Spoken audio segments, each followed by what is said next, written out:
Me. I needed the most convincing, but it was me saying, let's try something new. So in the last little while, connected with foreigners and locals alike over hey, let's hang out because we're going through the same experience as mothers and our kids can play together, and why should we do this alone? Let's hang out together and they can hang out and everyone's happy. Hi everyone, thanks for joining. Today we have with us Jessica Tallarico. She is a Canadian who moved to Merida about 7 months ago with her husband, her 4.5-year-old and her 18-month-old. Jessica, welcome. Thank you. I'm very happy to have you here. Jessica's story is interesting because her husband is from Merida. You met in Canada and then eventually decided, hey, let's move to Merida. And how did that decision come around? Yeah, so since my husband and I met in Canada, we started coming to Merida annually, so about 10 years ago. And from the first visit, I was totally charmed by the city, and we had conversations about trying to spend more time here. So the initial idea was buying an investment property and keeping Canada home base, but then we had children. And it became more important to my husband for our children to really experience where he grew up. He was born and raised here. He loved his childhood in Merida. So the conversation sort of started when my first was born to make it a 3 to 5 year goal to try to live here. So at the 4-year mark, my son turned 4 last year. He'll be 5 this year. We decided to give it a go. The circumstances allowed. It was just really important for my husband, for the kids to experience Merida, but also, things were getting kind of tough in Canada. And Yes. Toronto is one of the most expensive cities in North America. And the lifestyle of working all day and then not really getting that quality time with the kids when they're little, we were really starting to feel that. So it seemed like the right time when the kids didn't have such strong attachments to a home. Yes. So, and we've heard that a lot. When we told our neighbors we're moving, they all said we want to do the same, but their kids were older. They were early teens, and they said that they won't be able to do it. There are some teens who don't want to move cities, much less countries, because they have their friends and their rituals, their routines, and it's hard to uproot them when they're older. Totally, yeah. They have stronger attachments to whatever they know as home, and I think I experienced that even moving houses when I was younger. So we just thought they don't know any better, or they're more adaptable at that age, this age. So it just felt like the right time to kind of bite the bullet and try it.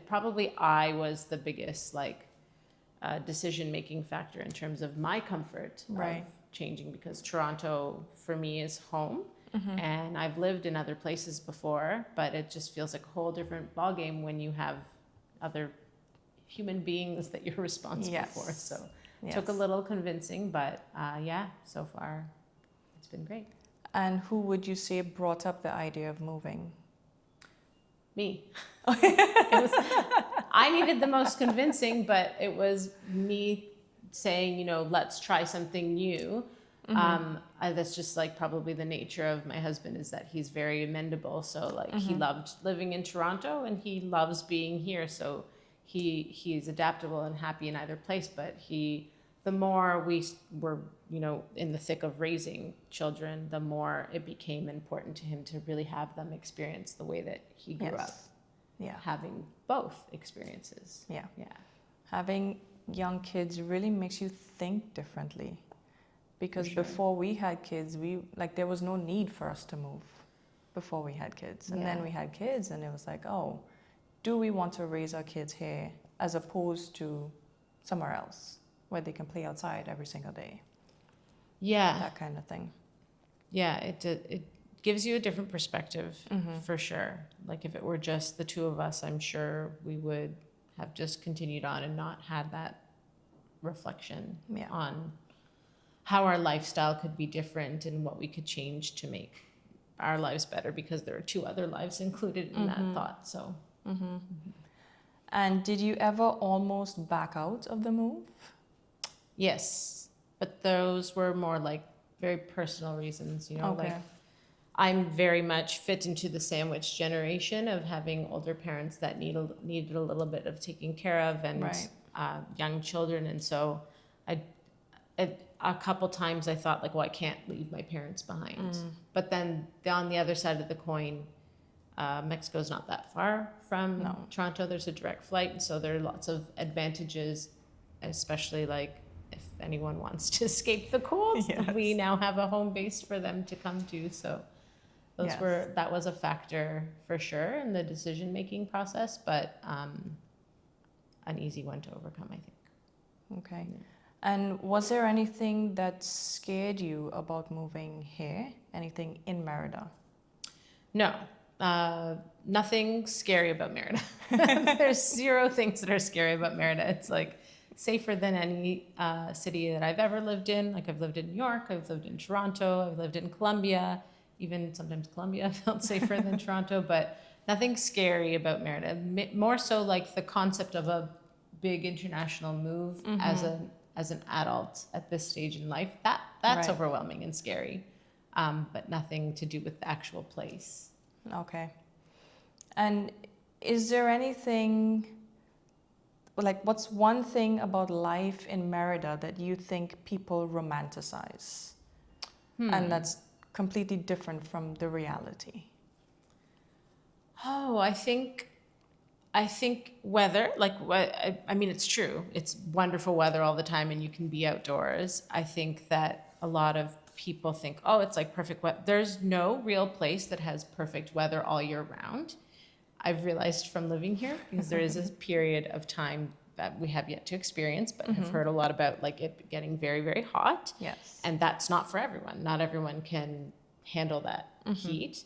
I also think like there's this idea that you're going to move here and like live fancy free and without like any sort of struggle. And the reality is like all over the world, we've experienced a huge economic shift and a huge inflation rate. And so things have like, certainly from when we first visited to now, things have gotten a lot more expensive. It used to be that we would come on vacation here and like kind of live large and Yeah. you know, our dollars would go a long way, and they still do, but not to the degree that it was before. So just like understanding that Merida is not like void of the experience that we've had globally. Yes, it's not, it might feel like a bubble, but it's not. Correct. Yeah. Don't forget to subscribe to my channel and give this video a like. Your support is truly appreciated. And the first time you came here was 10 years ago? Yeah, 9 years ago. 9 years 2017 was the first time I came. The city was a totally different place. It has gone through a huge transformation for the better, I think.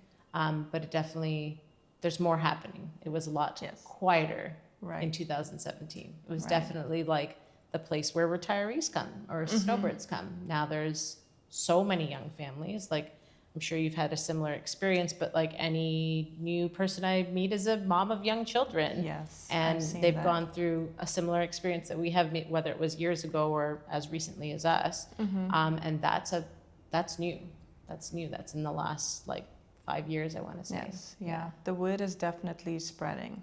But I still think that there's a lot more growth to happen still. Oh, totally. And as more people talk about Merida and more people find out about it, it's going to start getting more and more populated with foreigners. Yes. Well, there's like, I think a balance or maybe an imbalance, but definitely an influx of people from other states and then people from other countries. And you see it everywhere you go. There's more and more development. Like there's more infrastructural development. There's more growth, economic growth. You see like different kinds of businesses and entrepreneurship. Yes. You can see it with your own eyes. So that growth is exponential. And it will certainly continue, I think. Yeah. I'm waiting for them to say, you know what, let's open the mall earlier. Because 11 a.m. is too late for me. Yes. I need it open at 9. For sure. I mean, I'm trying to think of like, not to compare, but what the standard is back home. And I think like they open at 10, but I certainly wouldn't mind like in the warmer weather days when you need to get some relief. Yeah. It being open just a little bit, or just to like sit and have your coffee before Yes. they open. But yeah. So what does an average Tuesday look like for you with, 2 young kids? Yeah. So I made the decision to like, I guess, take an extended maternity leave because in Canada we get a year. My daughter turned a year when we moved. Right. And so I just made the ultimate decision to stay home with her for, I guess, until now. So mornings are about getting the 4.5-year-old to school. Yeah. So average Tuesday morning would be like, wake up, try to have a little bit of time to myself before I get the gang going. And it's just, breakfast, pack lunch, and out the door. Right. So I think the morning rush is universal. Yes. Yes. And it is. Yeah. Yeah, like our kids go to the same school. That's how we met. So I know. It's chaos. Yeah, it's pure chaos, and you just learn to live with it. It wouldn't be any different no matter where we are. But the benefit is we see the sun in the morning. Yeah. And then, return from, we do that as a family. We just started it that way, and we haven't stopped doing drop-off of the one child as a family, which is kind of nice. It's not a long drive. We don't face any traffic, so that part is not stressful. And then come home and sort of just like take the day in, and I hang out with my daughter, which is really nice. I certainly envisioned it when we made that decision that I would be at home for longer, at least like not working for longer. Right. And like I get to enjoy her. I just get to continue enjoying her and spending time with her, and it's really nice. And there's certainly no regiment or routine that we have, but like whether that's going for a nice walk, we live on a street that's like more pedestrian friendly than the rest of the city and has a lot of trees and shade covering, and it's really nice. And we just take our time. We just take the morning slowly. Yeah. Yeah, and they're fun at this age. Yes. Right? They're constantly moving, and Yes. they're starting to communicate, and so it definitely is a lot of fun. Yeah. So if a mom with an 18-month-old asked you, like, what is there to do with a toddler at that age? Because, when they're older, you can just take them to a park and just leave them, they'll run. But at that age, are there classes, like mommy and me classes, swimming classes, activities, gym? What is there to do? Yeah, there's tons. There are, like here, they're called estimulación temprana.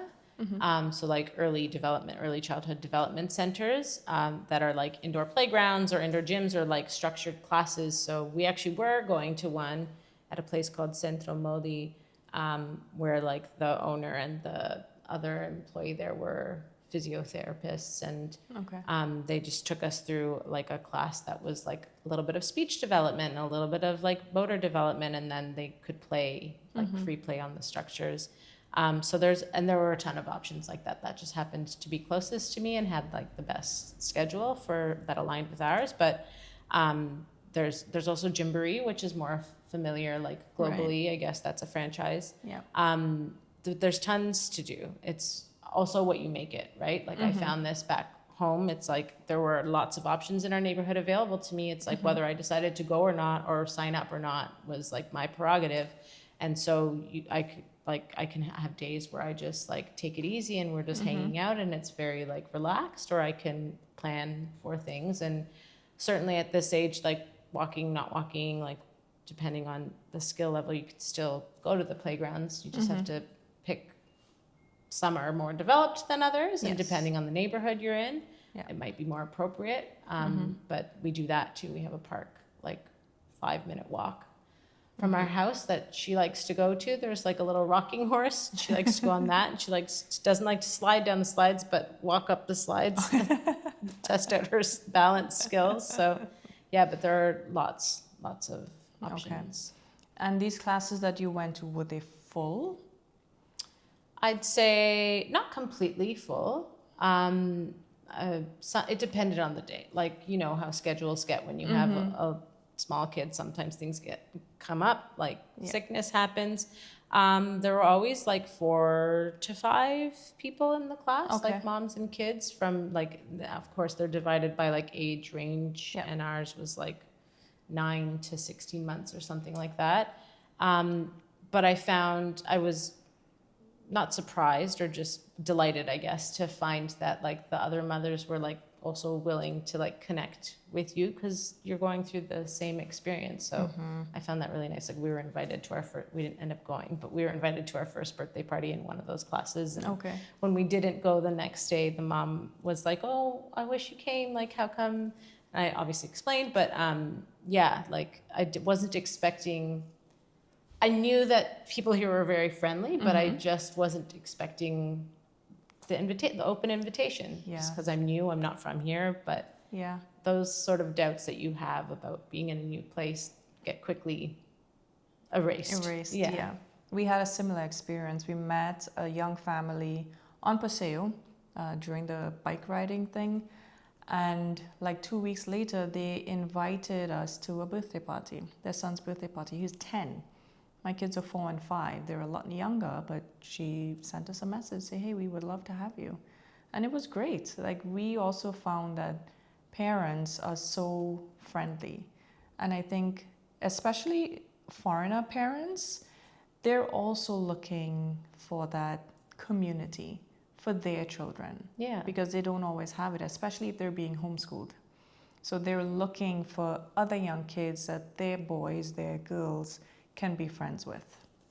Yeah, and for sure, like for the foreigner community or like people that have moved from abroad are definitely seeking that because they're in a new place and they're wanting to build, they're building that from scratch. But I've actually found that about locals too. Yeah. Like I think it's just something we experience as parents to young children. It can be really isolating and lonely, and there's a openness here of people wanting to connect over that because why should we experience it alone? So in the last little while, connected with foreigners and locals alike over like, hey, let's hang out because we're going through the same experience as mothers and our kids can play together, and why should we do this alone? Like, let's hang out together and they can hang out and everyone's happy. So I'm learning that like the community I didn't think I could build so quickly is like slowly being built, and it's lovely to experience because I feel like if I'm going to compare, that experience at home would be a little bit different. Even if I have friends that have children of similar age, you're just so focused on your life and getting through your day and getting, building your career, which are all like wonderful things. It's just I feel like a much more openness here. Yes, like the priorities are different. Priorities are different. Yeah. Yes. It's like you're a mom first, your family's first. Family's first. It just is. And I love that about being here because that is something I value. And I know that that's something that everyone around the world values. It's just a bigger battle, I think, when you're living in a different lifestyle with a different schedule. Like, mind you, our kids get out of school at 1:30, so you kind of have no choice but to figure out how to balance the two. And they need us. They need our attention. Yes, they need our presence. And so you navigate that and figure out how to provide it. And when you do, you realize like, everyone is benefiting. It is really fulfilling. Yeah. So would you say that living here in Merida has changed the type of mom that you are?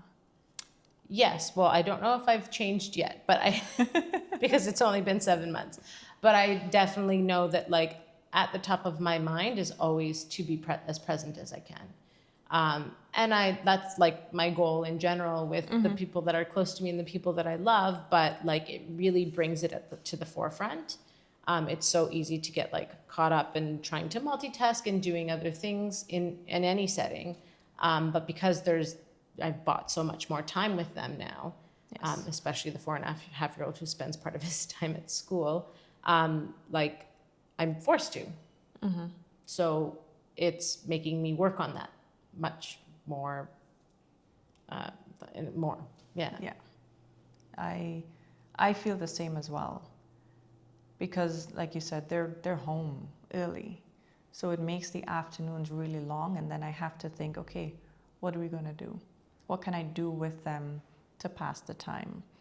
And it's also a test of my patience. For sure. Yeah. Because I'm not used to spending this much time with them. Like I worked from home before. I was the one who picked them up from school and brought them home, but we got home at 4. Now we get home at like 1:40. So it's a learning experience, I think, for me. Yeah. For them, they love it. I mean, they're living the life, Of course. right? Yeah. Which is nice to see. And that's partly why we made the move, because we want them to live the life. And part of them living the life is being close to us all the time Yeah. at this age. Yes, especially at this age. Yes. It's like, I think the experts will say 0 to 3 is very crucial, but like really like It's like 0 to 6. 0 to 6, 0 Yeah. to 7, when they're like, you know, their bonds with their friends become stronger than the bonds with their parents, and like they start feeling safer going more out into the world on their own. But Yes. it's so important at this stage of their life. We're still their everything, like not just when they're babies, but also when they're functioning humans that are able to socialize and make their friends. We're still their safety. Yes. And so I don't know, have you found a similar experience? Like, has this experience so far in 7 months changed how you present as a mom? Yeah, I will say so. Yes, I agree. I play with them more, which I never did before, and I didn't realize until we moved here. I would always be around, but I'll always be doing other things, cooking or washing the dishes or tidying up one area while they're playing somewhere else. I was always there physically, but I was never playing with them. Right. Now I play with them. Like we sit on the rug and we build puzzles together. I play football with them. And it's fun. And I feel like I'm getting to know them better as their personalities sort of form. And they're getting to know me better as well. So it's great. I love it. And like we went to a birthday party last weekend, and we went to a pizza place. You told me about that pizza place once, Neo Pizza at the end of Paseo. Yeah. So we went there, and all the kids had their own table. And I think Ezra was the youngest there. He's 4. And they went and they sat at the table on their own. Awesome. And I was like, oh my God, I get to eat Yeah. my own pizza. Yeah. But they would still come back every now and then. Of course. They Just know to you're like, there. touch base. But you got that experience of like, I'm fulfilling myself because I get to spend time with these other moms. Yes. And I'm nourishing myself literally. And they're having a great time too. We're in the same space and we're both experiencing something wonderful. Yes. Yeah. And I think that they were able to go and sit at that table by themselves because they get their fill of me now. Yeah. It's not like before when I was in the basement working and they had to be upstairs.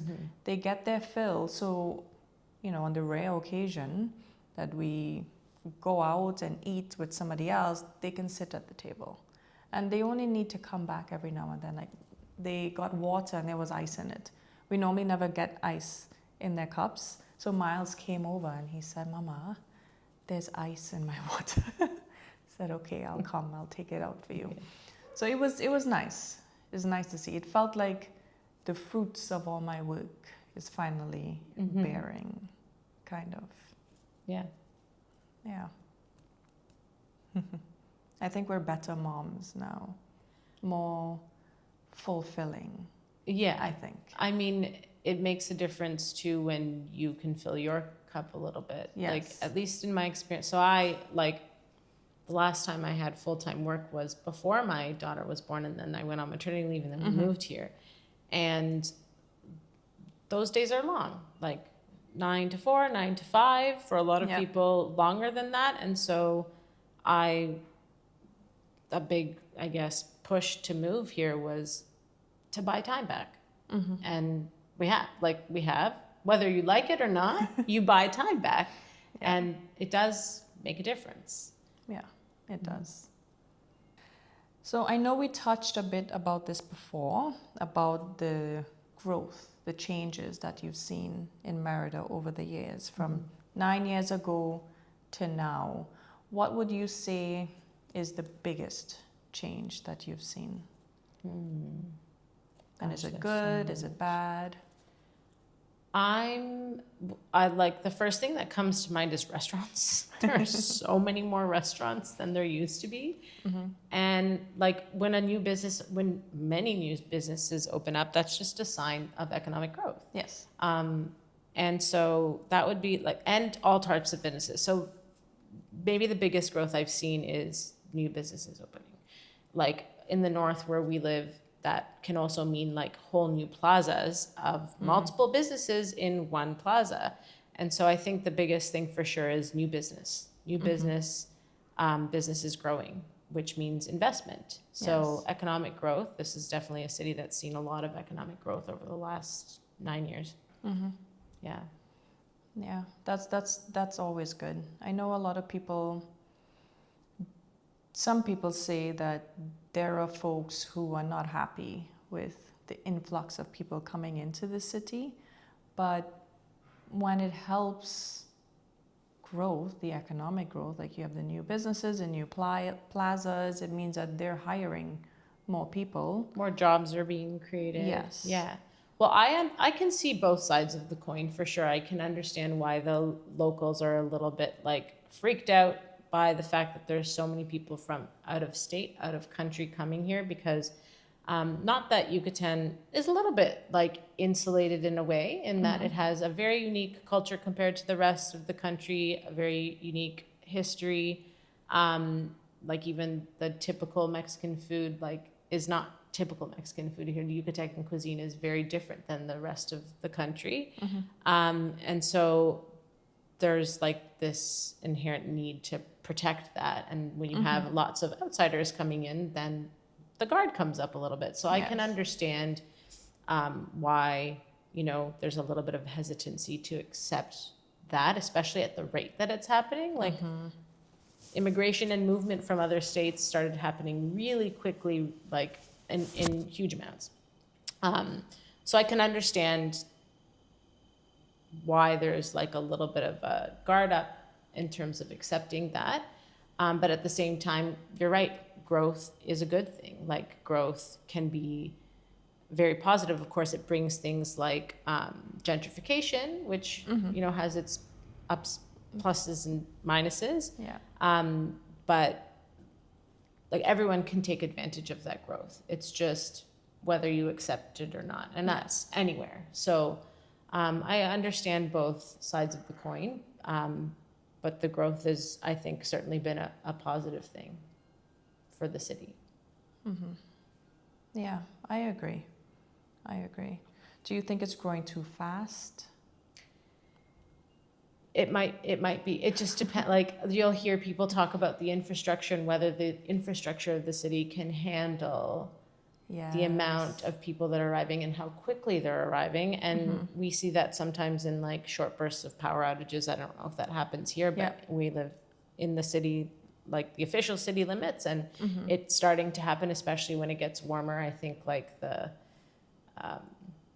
things overheat and then things go out for moments at a time. So certainly in that regard, like I think there's a burden on the city in terms of demanding energy and the generation of energy. And I don't know how that gets solved because that's not my expertise at all. But I think that, like it could be in those respects that it is growing too quickly, or they just like haven't planned for this rapid growth. So much. Yeah, the utilities for sure. Like it rained last night. And when it started raining, my first thought was, I should make sure my phone is charged, just in case the lights go out. Yeah. Power outages are a thing here. I mean, they happen everywhere. But they haven't been bad at all. They don't last that. I mean, in my experience in my neighborhood, I know it can be different based on neighborhood. They've never been out for that long. Of course, in September we had one time. The peninsula-wide outage, which is very unusual, and so literally no one had power for like a couple hours. But in general, like the baseline is, if it goes out, it usually comes back pretty quickly. Yes, we had 2 outages today's what? We had 2 outages over the weekend, I think. Mm-hmm. But it only went out for like 5 minutes. Yeah. Yeah. And other than that, and of course the peninsula-wide outage, we've never had any outages. Now, we've only been here for 7 months. But I was expecting a lot more outages. Yeah. Yeah. So far, it hasn't been bad. The other thing that comes to mind is like when I first visited here, I think there was one high-rise building. And it was so unusual. It's just because like we're at sea level, right? We're at sea level, and the like terrain here is pretty flat. Yes, and so when you see something like bigger than 3 stories, 3 or 4 stories, it certainly stands out. And there's more now. There's more. They're having to build up, like in a lot of cities, instead of out. They're building out also, but they're also building up, and that looks unusual in a place like here that's so flat. Yes. But that's what needs to happen to accommodate, I guess. And so like more high-rise buildings are going up, especially within the city limits where you don't have that much space. Right. In the north, you know, there's a lot of housing developments because they have all the land there. But within the limits, I guess they have to go up. And the terrain is flat and it's also very rocky, the soil. Yeah. So it probably takes a lot of work to dig that far down so that you can go up. Yeah. But yeah, lots of condos coming up, and houses and new businesses, everything. Yeah. So it's very visible. The growth is very visible. There's no denying it. Yes. But all in all, would you say you're happy with the move? Yeah, I'm happy we've made the leap. I think there was no better time to do it. I think the kids are having the time of their lives. Yes. I mean, I perceive that my 18-month-old is having a great time. She's bilingual. Her language is developing in both languages, which is so interesting to see. And it's been a really big growth experience. Like, to experience the amount of growth that I think I have on a personal level in 7 months is kind of crazy. Like, I got here totally bewildered. Like, you cannot be prepared enough for an international move with kids or even without kids. But like that big of a move, you can never be prepared enough. You can do all the planning in the world, but you're still going to have to adapt and adjust to a new culture, a new environment, new space, a new language. And anything that just pops up, you have to be very flexible and open-minded. Yeah. And I thought that change in like feeling that like life is a little lighter would come instantly, and that's just not how reality works. And so now that I'm 7 months in, I'm starting to feel more at ease. And so yes, I can say that I'm happy with the move, but initially I was like, where's the happiness? How come it's not here yet? It takes time. Yes, I agree. Same with us as well, because when we first move, like, you're so busy getting settled and getting all your affairs in order, finding a place to live. It's very busy. And I found that we started settling once we started getting our routines in. Yes. Like, you know, the morning routine to get the kids out and get them to school. And then, you know, you come home, this is what you do, and then this is what you normally do. And finding nice cafes that you can go to and just sit and have a coffee, even if it's just for 20 minutes. Once we started doing those things, then we started feeling settled and at peace. Yeah. I would say. Yeah, I think it's all about, no matter where you are, but also when you're like adapting to a new country, finding rhythm and routine is key. And especially with young kids, because they thrive in a routine. Yes. But so do we. That's just human nature. Yeah. So I was talking to someone recently, and I first met him when we had first moved to Merida. And I saw him again a few weeks ago, and he said, "You look different." He said, "You look happy and you're more calm." And I said, "Yeah, I am. Yeah. I feel it." It was like we're just generally happier Yeah. because of the move. Yeah. Well, when other people start to see it, then you know that it's, you're like, even if you don't notice it yourself, Yeah, right? yeah, yeah. We're still busy. Totally. Like it's still busy, Yeah. but it's like a different kind of busy. It's more fun. It's a fun busy. It's a more fulfilling kind of busy, I think. Like you can fill your schedule with all the activities in the world, but how you're feeling in your body, what your stress level is, like how quickly your mind is racing, whether you're able to stay in the present, like that determines a lot of how good you feel holistically. I don't know. It's, Yeah. Yeah. Do you think that this move will be a permanent move, or are you still trying it out for a few years? I think we're still in our trial period, but that's again mostly due to my attachment to home.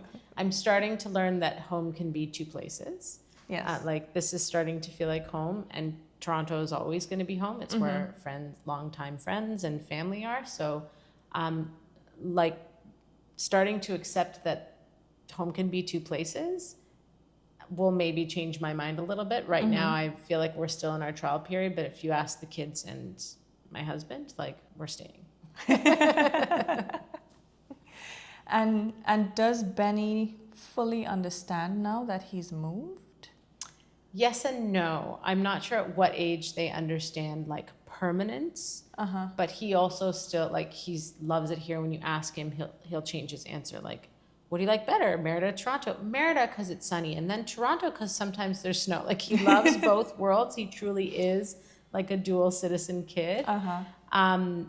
But that will come with his understanding of permanence because he doesn't fully understand that yet. Okay. Yeah. Okay. But they're happy, which is all you can ask for.